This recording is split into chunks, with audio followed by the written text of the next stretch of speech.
கடவுள் அருள் டிவி நேயர்களுக்கு சக்தி ஜோதிட குழுவின் சார்பாக பணிவான நமஸ்காரங்கள். சக்தி ஜோதிட குழுவின் சார்பாக அடியேன் அஸ்ட்ரோ KS ஐயங்கார் மற்றும் ஐயா ஹரிஹர் சர்மா ஐயாவோட பராபவ வருஷம் ஆவணி மாதம் 18/8/2026 17/9/2026 31 நாட்கள் இந்த தமிழ் மாதத்தினுடைய மாற்றங்கள் என்னென்ன, கிரகச்சாரங்கள் என்னென்ன ஏற்றங்கள் இருக்கு, இந்த மாசத்துல வரக்கூடிய விசேஷங்கள் என்னென்ன, விசேஷ பலன்கள் என்னென்ன அப்படின்றத பத்தி நம்ம ஐயா சொல்லுவார். அனைவருக்கும் ஹரிஹர சர்மாவின் பணிவான நமஸ்காரங்கள். நம்ம இப்ப பார்க்க போறது வருகின்ற ஆவணி மாசத்துடைய பலன்களை பார்க்க போறோம்.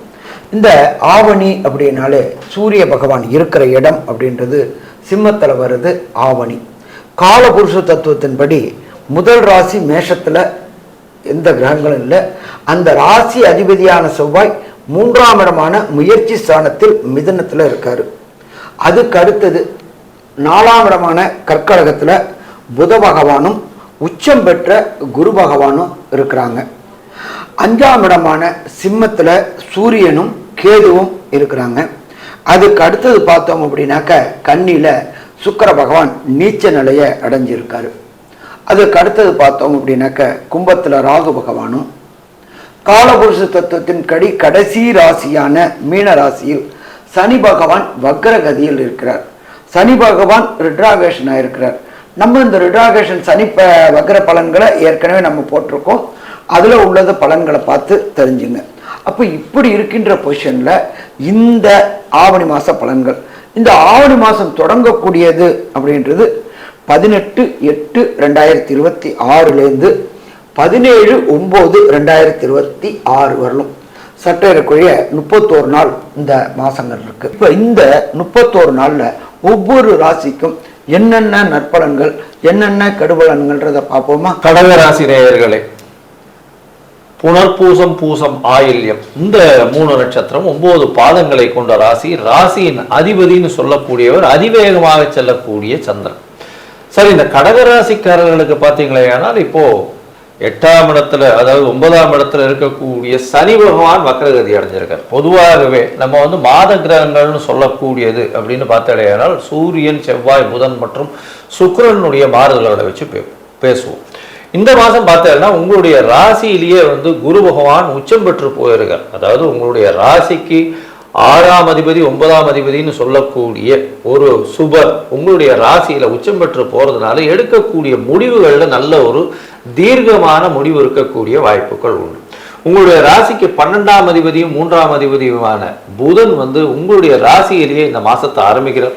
அதாவது உங்களுடைய ராசிக்கு 2ஆம் இடத்துக்கு போறார். 3ஆம் இடத்திற்கு 12ஆம் இடம்னு சொல்லக்கூடிய 2ஆம் இடத்துல போய் இருக்கிறதுனால உங்களுடைய இளைய சகோதரர்களோட அந்த அளவு நல்ல உடன்பாடு இருக்கக்கூடிய வாய்ப்புகள் நிச்சயமாக இருக்காது. உங்களுடைய ராசிக்கு பார்த்தாலும் 12ஆம் அதிபதி 2ஆம் இடத்துல போய் இருக்கார். அதனால செலவுகள் கூடக்கூடிய வாய்ப்பு, வரவை விட செலவுகள் அதிகமாக இருக்கக்கூடிய வாய்ப்பு.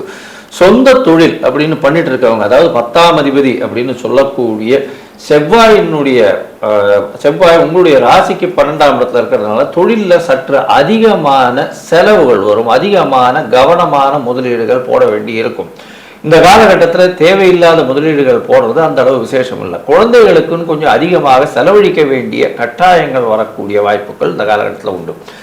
இந்த மாசத்துல புதனுடைய மாற்றம், அதை தவிர சுக்கிரனுடைய மாற்றம் என்னென்ன மாறுதல்களை கொடுக்கும் கடகராசிக்காரர்களுக்குன்னு கேட்போம். ஐயா, நல்லா அற்புதமாக சொன்னீங்க.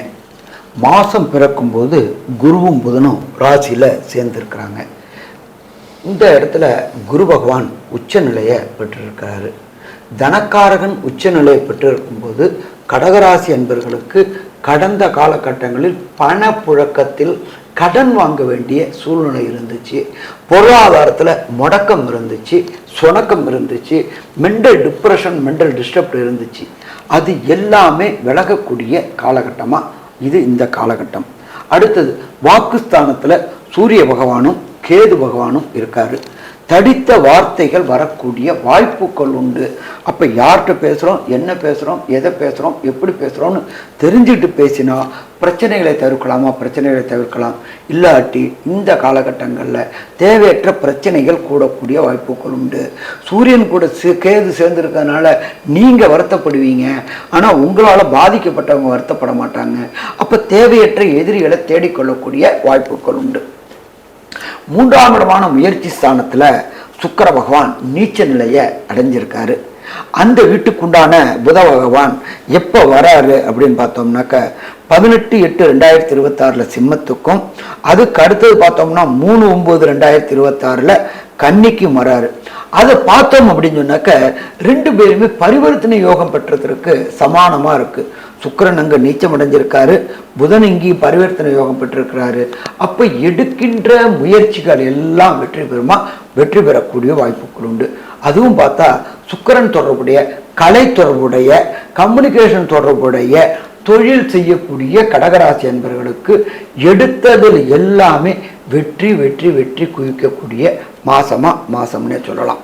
சரி, அடுத்தது பார்த்தோம்னாக்க கடகத்துக்கு 8ஆம் இடத்துல ராகு இருக்காரு. எப்பொழுதுமே நம்ம ராகுவை பொறுத்தளவுக்கு இயற்கை பாவர் அப்படிம்போம். அப்போ நல்ல கிரகங்கள் நல்ல இடத்துலையும் பாப கிரகங்கள் பாப இடத்துல இருக்கணும். அப்போ 8ல் மறைந்த ராகு இருக்கிறதுனால ஷேர் மார்க்கெட் பண்ணக்கூடியவங்க, ட்ரேடிங் பண்ணக்கூடியவங்க, ஸ்பெகுலேஷன் பண்ணக்கூடியவங்க, லாட்ரி ரேஸ் விளையாடக்கூடிய நண்பர்களுக்கு இந்த காலகட்டங்களில் திடீர் அதிர்ஷ்டம் வரக்கூடிய வாய்ப்புகள் உண்டு. அதை தவிர பார்த்தோம் அப்படின்னாக்க ராசிக்கு 9ஆம் இடத்துல சனி பகவான் இருக்காரு. சனி பகவான் வக்ரகதியில் இருக்காரு. வக்ரம்னா பலம் இழந்திருக்கிறாரு. ஆனாலும் அவரை தனக்காரனான குருவும் அந்த 9ஆம் வீட்டு அதிபதியான குருவே அந்த இடத்த பார்க்கறதுனால புகழ் கிடைக்கக்கூடிய வாய்ப்புகள் உண்டு. என்ன புகழ் அப்படின்னாக்க ஒரு சில பேர் பொறுத்தளவுக்கு பணத்துக்கு பின்னாடி போகக்கூடியவங்க இருப்பாங்க, ஒரு சில பேர் புகழுக்கு பின்னாடி போகக்கூடியவங்க இருப்பாங்க. அப்போ 9ஆம் இடம்ன்றது புகழ், அங்கே சனி பகவானும் இருக்காரு, அந்த தனக்காரனான குருவும் பார்க்கறதுனால புகழின் உச்சிக்கு செல்லக்கூடிய வாய்ப்புகள் உண்டு. தேவையான நேரத்தில் தேவையான பொருளாதாரங்கள் கிடைக்கக்கூடிய வாய்ப்புகளும் உண்டு. சரி சாமி, எல்லாம் சொல்லிட்டீங்க. ஒரு சில பேருக்கு கிடைக்கக்கூடிய பலன்கள் சரியான முறையில் கிடைக்காம இருக்கலாம். ஏன் அப்படின்னாக்க அவங்களுக்கு நடக்கக்கூடிய தசாநாதனோ புத்திநாதனோ அந்தரநாதனோ சூட்சமநாதனோ சரியான அளவுக்கு இல்லை அப்படின்னாக்க கிடைக்கக்கூடிய பலன்களை குறையக்கூடிய வாய்ப்புகள் உண்டு. அதுக்கு என்ன பரிகாரம்னு பார்ப்போம். இதை தவிர கடகராசியை சேர்ந்த நண்பர்கள் இந்த 31 நாள் 18/8/2026 17/9/2026 வரலாம் 31 நாளில் ஒரு சில நாட்களை புதிய முயற்சிகள் எடுக்கக்கூடியது, வெளியூர் வெளிமாநிலம் செல்லக்கூடிய முயற்சிகளை தவிர்க்கக்கூடிய நாள் அப்படின்னு பார்த்தோம்னாக்க 27/8/2026, 28/8/2026 மற்றும் 29/8/2026 இந்த 3 நாளும் 31 நாள் இந்த 3 நாளும் புதிய முயற்சிகள், வெளியூர் வெளிமாநிலம் வெளிநாடு பயணம் செல்றதை தவிர்ப்பது சிறந்தது. ஏன் அப்படின்னாக்க புத்திக்காரகனான சந்திர பகவான் ரன்ம ராசிக்கு 8ஆம் இடத்துல வர்றதுனால புத்தி பேதலிக்கக்கூடிய வாய்ப்புகள் உண்டு. அப்போ அந்த 3 நாளும் அவாய்ட் பண்ணிட்டோம்னாக்க சிறப்பாக இருக்குமா? சிறப்பாக இருக்கும். சரி, இப்போ கடகராசியை சேர்ந்தவர்கள் வணங்க வேண்டியது அப்படின்றது எம்பெருமான் சந்திர பகவான். நீங்கள் இருக்கிற இடத்துக்கு பக்கத்தில் உள்ள ஏதாவது ஒரு புராதன கோயிலில் உள்ள நவகிரகத்தில் உள்ள சந்திர பகவானை வணங்கக்கூடிய நாள் அப்படின்றது சந்திர பகவானுக்கு உண்டான நாள் திங்கக்கிழமை. அதுலேயும் விசேஷம் அப்படின்னு பார்த்தோம்னாக்க அன்னைக்கு உண்டான ஹோரை அப்படின்றது திங்கள் ஹோரை அல்லது சந்திர ஹோரை. இப்போ ஒவ்வொரு நாளும் பொறுத்தளவுக்கு அன்றைய தினத்தின் முதல் ஹோரை அந்த தினத்து ஹோரை தான் தொடங்கும். அப்படி பார்க்கும்போது திங்கக்கிழமையில் திங்கள் ஹோரை சந்திர ஹோரை தொடங்கிறது 6/7.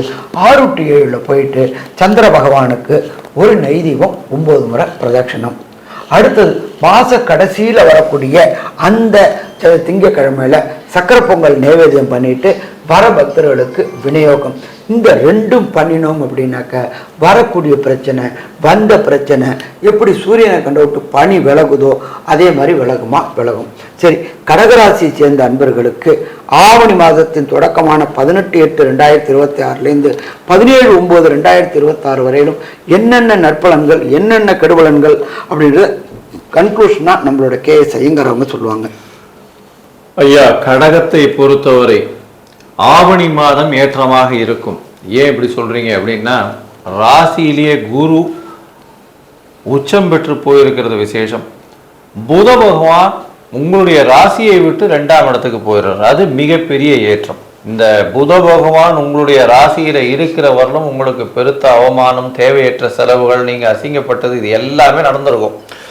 ஏன்னா குருவும் புதனும் சேர்ந்திருக்கிறது, 12ஆம் அதிபதி வேற. நிச்சயமாக உங்க முயற்சிகளில் நிச்சயமாக ஒரு சிறு சிறு தோல்விகள் இருந்திருக்கும். உங்களுடைய எழுத்து பணிகளில் தோல்வி இருந்திருக்கும். 3ஆம் அதிபதியும் அவரேன்றதுனால எழுத்து பணிகளில் தோல்வி இருந்திருக்கும். எடுத்த முயற்சிகளில் பின்னடைவு இருந்திருக்கும். இப்போ இந்த ஆவணி மாசம், அதாவது ஆவணி பிறந்த 18ஆம் தேதியே புத பகவான் 2ஆம் இடத்துக்கு போறதுனால நல்ல ஒரு ஏற்றம் கிடைக்கக்கூடிய காலகட்டம். பண வரவிற்கு பஞ்சம் இருக்காது. இருப்பினும் அதிகமான செலவுகள் இருக்கக்கூடிய வாய்ப்புகள் இந்த காலகட்டத்தில் உண்டு. குடும்பத்தில் நல்ல ஒரு சந்தோஷம் இருக்கும். இருந்தாலும் பேச்சில் ரொம்ப கவனமாக இருக்கிறது ரொம்பவுமே நல்லது. ஏன்னா சூரியனும் கேதுவும் 2ஆம் இடத்துல இருக்கிறது அந்த அளவு விசேஷம் இல்லை. அதனால பணத்தை செலவு பண்றதும் ஜாகிரதையா பண்ணுங்க. பண வருமானம் ரொம்ப டைட்டா இருக்கும். செலவுகள் கொஞ்சம் அதிகமாக இருக்கக்கூடிய வாய்ப்புகள் இந்த காலகட்டத்தில் உண்டு. ராசிக்கு 3ஆம் இடத்துல புதன் போகும்பொழுது பார்த்தாலேயானால் உங்களுக்கு இளைய சகோதரர்களால் நல்ல ஒரு ஏற்றம் கிடைக்கக்கூடிய காலகட்டமாக இருக்கும்.